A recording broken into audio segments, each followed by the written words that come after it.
At some point, almost every parent asks this question: when should I let my child start using screens? Not just if, but when, because screens are everywhere. Phones, tablets, TVs, even school eventually depends on them. And you're trying to figure out, am I introducing this too early? Am I waiting too long? Is there even a right time? Today, we're going to talk about what that decision really looks like, especially for neurodivergent children. Here, we talk about autism parenting and the everyday decisions that don't always have clear answers. Quick reminder, we're not professionals. Consult a professional if you need personalized guidance. Today's topic is one that comes up in almost every household: screen time. Ready? Because this is Kind Parent Collective, less perfect parent, more real one. There isn't one perfect age. Let's start here.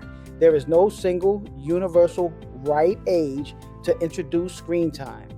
You'll hear different guidelines, different opinions, different rules, and while general recommendations can be helpful, real life doesn't always follow a perfect timeline.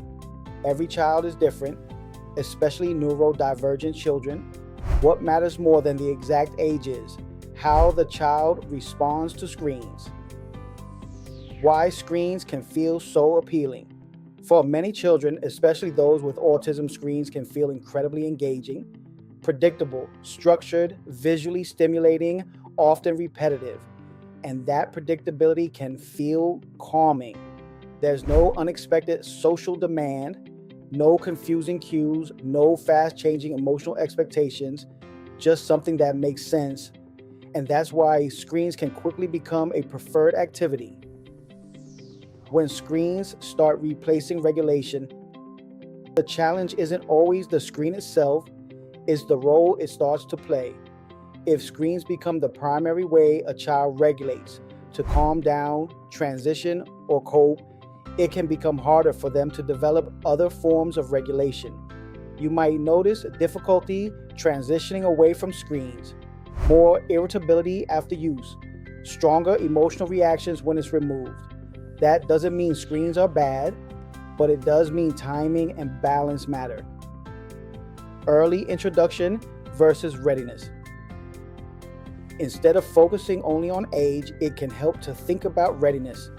Is your child able to transition between activities with support? Can they tolerate small changes without becoming overwhelmed?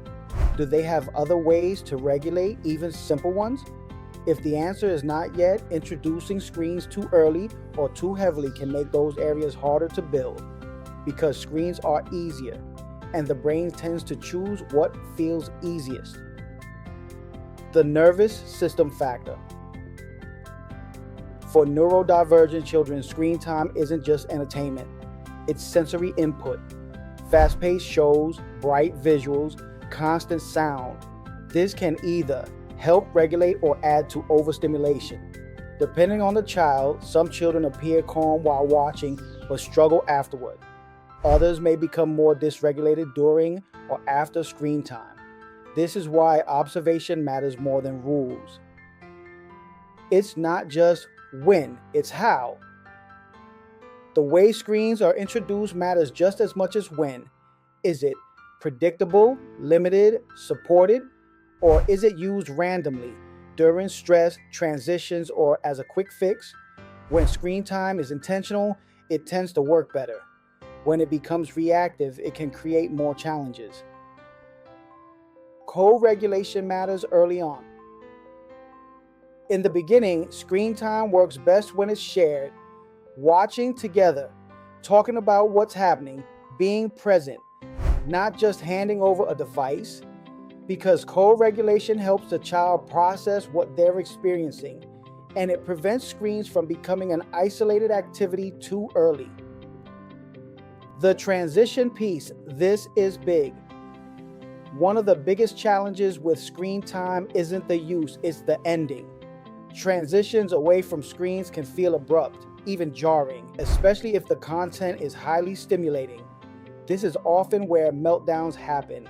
So part of introducing screen time is also preparing for ending screen time. Using warnings, timers, predictable routines, because without that, even short screen time can feel overwhelming. Sign: it might be too much too soon. Sometimes the signs are subtle, sometimes they're not. You might notice more difficulty with sleep, increased irritability, lower frustration tolerance, more resistance to non-screen activities. These don't always mean screens are the cause, but they can be a signal to adjust. It's okay to start slow. There's no rush. Starting slow can make a big difference. Short periods, calm content, clear boundaries, and most importantly, watching how your child responds, not just during screen time, but after. It's also okay to change your mind. What works at one stage might not work later. You might introduce screens and then realize it's too much. You might wait and then slowly allow more. That flexibility matters, because parenting isn't about getting it perfect the first time, it's about adjusting as you learn. It's not about being strict or permissive. This isn't about being the no screens parent or the screens are fine parent. It's about being a responsive parent, one who observes, adjusts, responds to what their child actually needs. Because screen time isn't just a parenting choice, it's a regulation tool. And like any tool, it needs to be used thoughtfully. The type of screen time matters more than you think.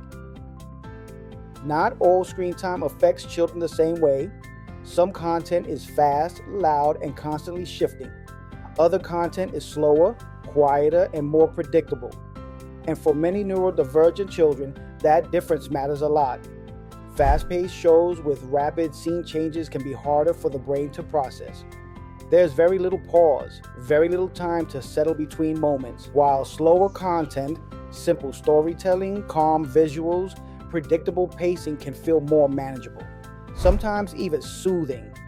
So when thinking about screen time, it's not just how much, but also what kind, because two children could have the same amount of screen time and have completely different experiences depending on the content. What screen time is replacing. One helpful way to think about screen time is this: what is it replacing? Is it replacing downtime, creative play, connection, rest? Or is it filling a moment that truly needed a break? Screens themselves aren't always the issue, but when they start taking the place of things that support development, like movement, interaction, or rest, it can shift the balance. And that's when it becomes worth adjusting, not removing completely, but rebalancing. Because the goal isn't to eliminate screens, it's to make sure they don't quietly replace the experiences your child also needs. So, when is the best time to introduce screen time? It's not just about age, it's about readiness. It's about response. It's about how your child interacts with it and how it fits into their overall regulation. Here at Kind Parent Collective, we believe parenting decisions don't have to be perfect. They just need to be intentional. You're allowed to try, to adjust, to learn as you go. Because there isn't one perfect time. There's just the time that works best for your child. And if today was rough, you still did enough, catch you on the next one.